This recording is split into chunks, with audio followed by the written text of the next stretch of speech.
تم ہمارے ساتھ قافلے میں نہیں جاؤ، ہم تمہیں غزوہ بدر میں شریک نہ ہوتے ہوئے شریک سمجھیں گے، اور مال غنیمت میں اتنا ہی حصہ پاؤ گے جتنا حصہ شریک ہونے والے پائیں گے۔ لوگ اس بات کو بہت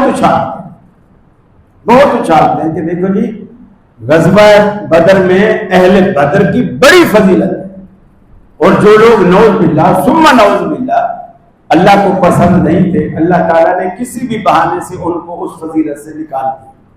گویا حضرت عثمان شریف نے اور بڑے بڑے لوگوں نے لکھا،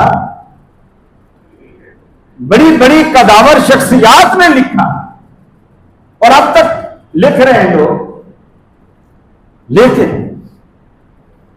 اللہ کے رسول نے جو یہ فضیلت دی، اے عثمان تو شریک نہ ہوتے ہوئے بھی شریک ہے، اتنا ہی حصہ دیا جتنا غزوہ بدر کے شرکاء مجاہدین کو دیا، اتنا حصہ عثمان کو دیا۔ ایک فضیلت۔ دوسری فضیلت کسی صحابی کو یہ حاصل نہیں، حتیٰ کہ سیدنا علی المرتضیٰ کو بھی نہیں۔ جب ام کلثوم حضرت رقیہ فوت ہو گئی تو آپ نے دوسری بیٹی ام کلثوم بھی حضرت عثمان کے حق میں دی۔ یہ حضرت عثمان کی جو کردار کی پاکیزگی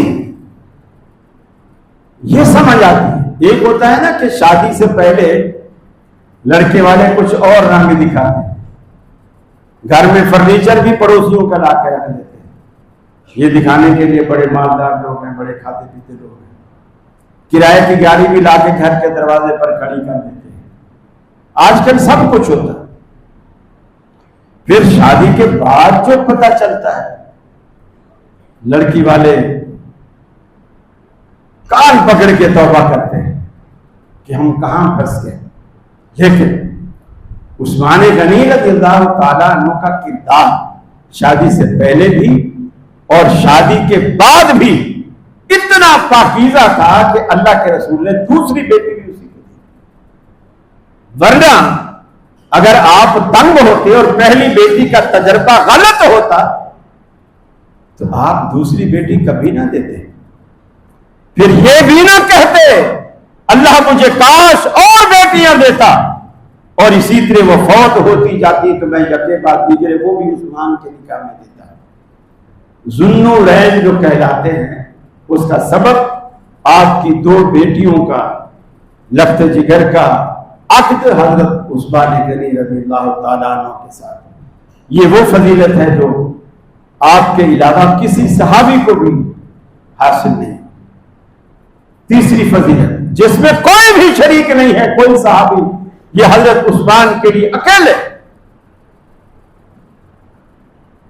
حدیبیہ کے موقع پر جب عثمان رضی اللہ تعالیٰ عنہ کو بھیجا گیا مکہ میں، چونکہ قریش مکہ ان کی بڑی عزت کرتے تھے کہ آپ جاؤ، چونکہ قریش آپ کی عزت کرتے ہیں، لہذا آپ انہیں یہ بات سمجھاؤ کہ ہم لڑنے مرنے نہیں آئے، ہمارا ایک نیک مقصد ہے، ہم عمرہ کر کے چلے جائیں۔ انہوں نے حضرت عثمان کو کہا کچھ نہیں، لیکن روک لی۔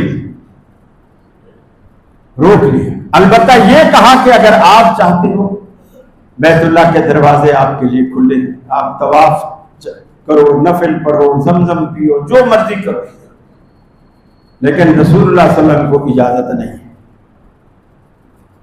اب دیکھو ان کی بھی محبت کہ جب رسول اللہ کو اجازت نہیں ہے تو مجھے یہاں طواف کرنے کے لیے نہیں بھیجا گیا، مجھے تو یہ پیغام دے کر بھیجا گیا، اگر وہ پیغام تمہیں منظور نہیں ہے تو طواف میں بھی نہیں کرتا۔ انہوں نے کہا کچھ نہیں لیکن روک لی حضرت عثمان۔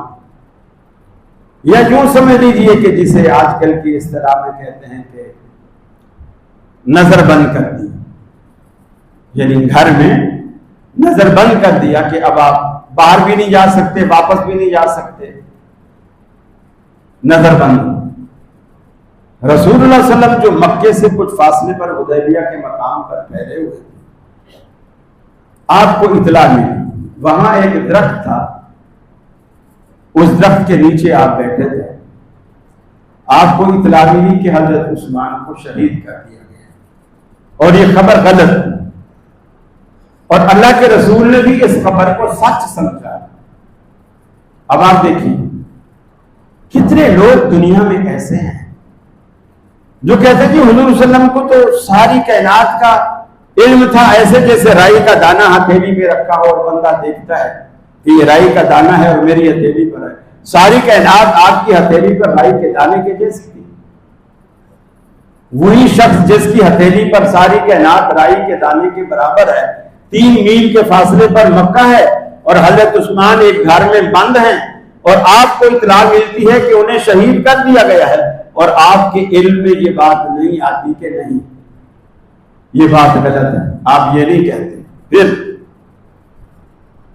آج دنیا میں کتنے لوگ ایسے ہیں جو درود پڑھتے ہیں، عقیدہ یہ رکھتے ہیں کہ سیدھا میرا درود مدینے جاتا ہے، میرا درود مدینے جاتا ہے۔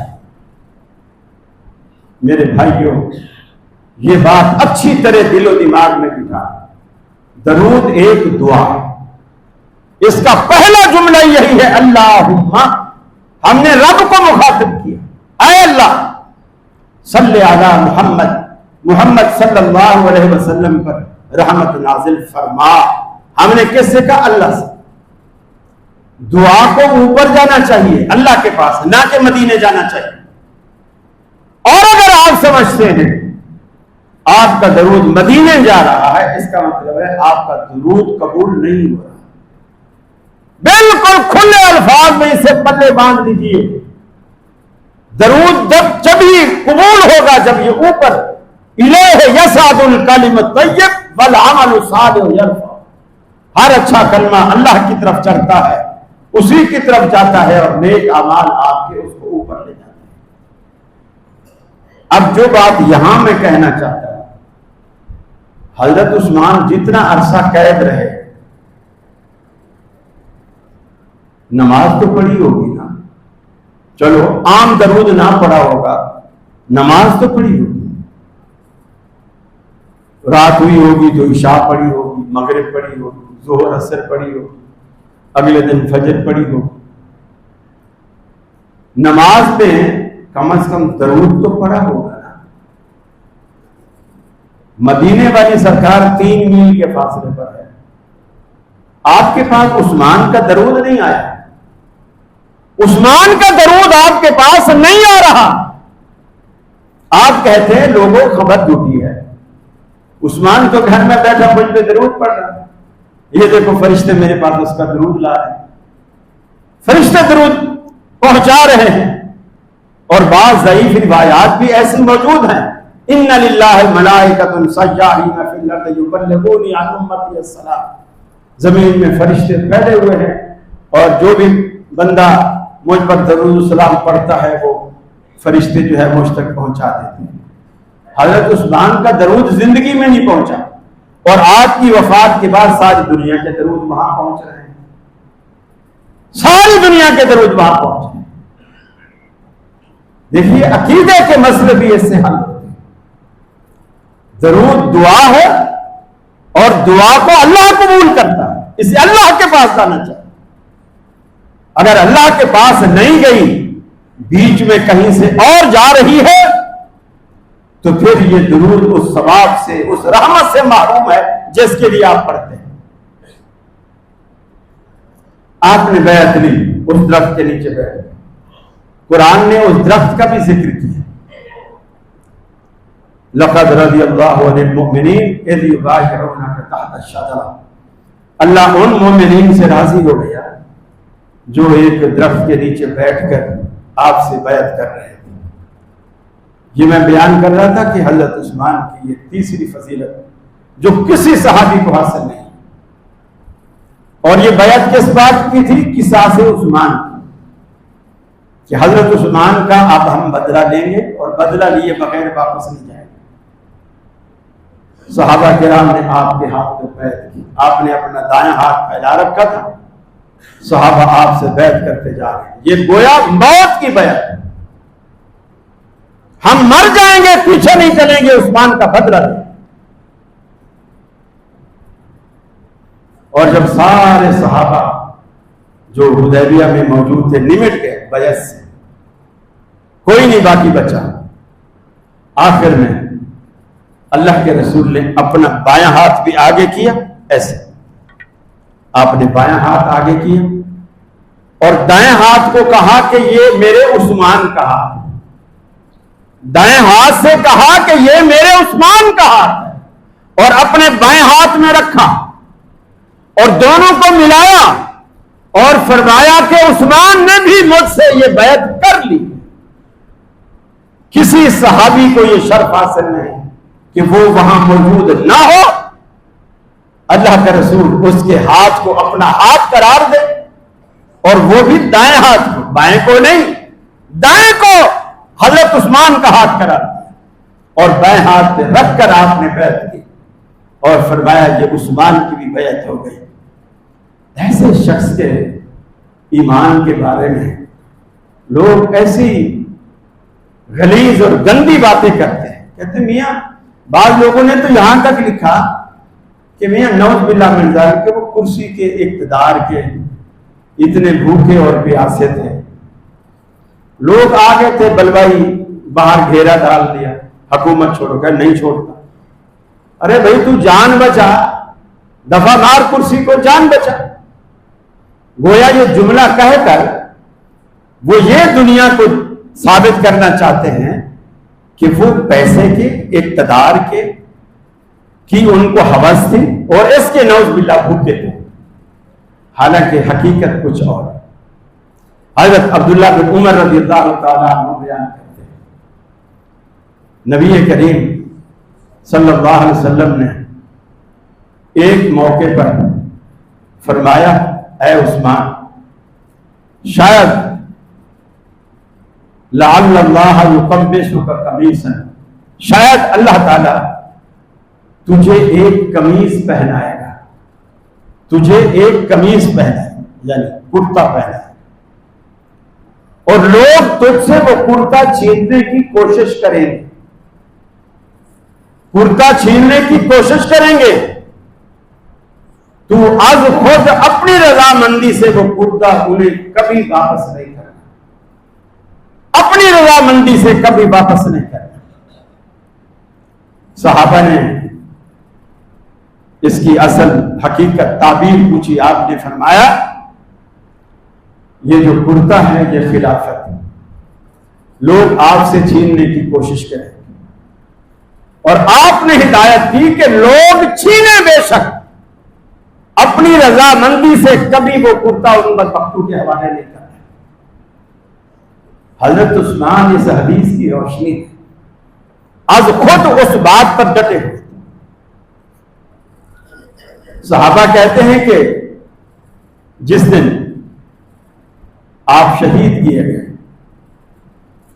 اور منافقین دیواریں پھلانگ کر آپ کے گھر میں داخل ہوئے, اس وقت آپ قرآن مجید کی تلاوت کر رہے ہیں. شہادت سے پہلے صبح کے وقت اپنا ایک خواب بیان کیا. آپ نے فرمایا آج اللہ تعالیٰ نے مجھے رسول اللہ کی زیارت کرائی, ابو بکر کی زیارت کرائی, عمر کی زیارت کرائی, اور یہ تینوں ہستیاں ایک جگہ موجود ہیں, اور ان کے ہوتے ہوئے اللہ کے رسول مجھے کہتے ہیں عثمان تم نے آج روزہ رکھا ہے, آج انشاءاللہ تم روزہ ہمارے ساتھ کھولو گے, آج روزہ تم ہمارے ساتھ کھولو گے. حضرت عبداللہ بن عمر بیان کرتے ہیں رضی اللہ تعالی عنہ, فرماتے ہیں کہ یہ بشارت اسی بات کی تھی کہ تم روزے کی حالت میں شہید ہوو گے اور وہ افطاری تمہاری ہمارے پاس ہوگی. اس سے بڑی خوش نصیبی اور کیا ہو سکتی ہے جس کو لوگ عیب بناتے ہیں. اور یہ 18 ذی الحج کو یہ واقعہ پیش آیا, جس نے آپ پہ تلوار چلائی, آپ کی بیوی حضرت نائلہ وہ بھی گھر میں موجود تھی، وہ آئیں۔ اب آپ دیکھو بیوی کی محبت بھی دیکھو، لوگ کہتے ہیں نا بیویاں بڑی کمزور دل کی ہوتی، اس نے تلوار چلائی، اس نے آگے اپنا ہاتھ کیا، انگلیاں بھی کٹ گئی، سیدنا عثمان غنی کا سر بھی تن سے جدا ہو گیا، قرآن کے اوراق کھلے تھے، کچھ خون قرآن مجید پر بھی گرا، اور اس سے پہلے کتنے مظالم ان پر ڈھائے گئے۔ بیر روما کا وہ پانی جو انہوں نے یہودیوں سے خرید کر مسلمانوں کو وقف کیا تھا، میٹھا پانی یہودی بیچا کرتے تھے، انہوں نے خرید کر مسلمانوں کو وقف کیا، اس کا پانی بھی حضرت عثمان پر بند کر دیا گیا۔ یہ کربلا کے مظالم تو سارے سناتے ہیں کہ یہ مظالم اس سے کم ہیں، آپ نے خود فرمایا، حضرت عبداللہ بن عمر ہی سے بیان کرتے ہیں کہ ہم اللہ کے رسول کی مجلس میں بیٹھے تھے اور ایک شخص دوسرا بیٹھا تھا، اس نے اپنے اوپر چادر ڈال رکھی تھی، سر تھوڑا جھکایا ہوا تھا، اس کا چہرہ چھپا ہوا تھا۔ اللہ کے رسول نے فرمایا یہ جو شخص بیٹھا ہے یہ شخص مظلومن شہید کیا جائے، مظلومن قتل کیا جائے۔ فرماتے ہیں کہ میں اٹھ کے گیا، دیکھا تو وہ سیدنا عثمان غنی رضی اللہ تعالیٰ عنہ تھے، جن کے بارے میں آپ نے فرمایا کہ یہ مظلومن شہید کیا جائے۔ ایک موقع پر آپ پہاڑ کے اوپر کھڑے ہوئے اور پہاڑ نے جنبش کی، آپ کے ساتھ ابو بکر بھی تھے، عمر بھی تھے، عثمان بھی تھے۔ آپ نے پہاڑ احد کے اوپر قدم مارا، قدم مار کے کہا کہ اے احد خبردار، تھم جا، تجھے پتا نہیں تیرے اوپر ایک رسول، ایک صدیق اور دو شہید ہیں۔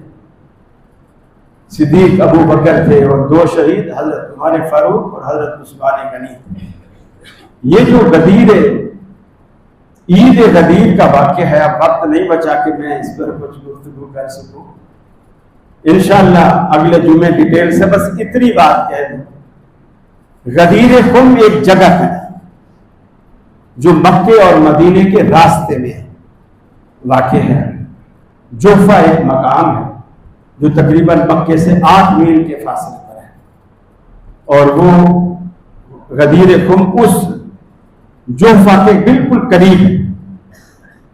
وہاں آپ نے بیٹھ کر ایک خطبہ دیا تھا، اور اس خطبے میں آپ نے حضرت علی کے فضائل بیان کیے تھے، جس کو یاد لوگ کہتے ہیں کہ یہ سارے کا سارا خطبہ حضرت علی کے خلیفہ بلا فاصل ہونے کی دلیل ہے، جبکہ ایسا نہیں ہے۔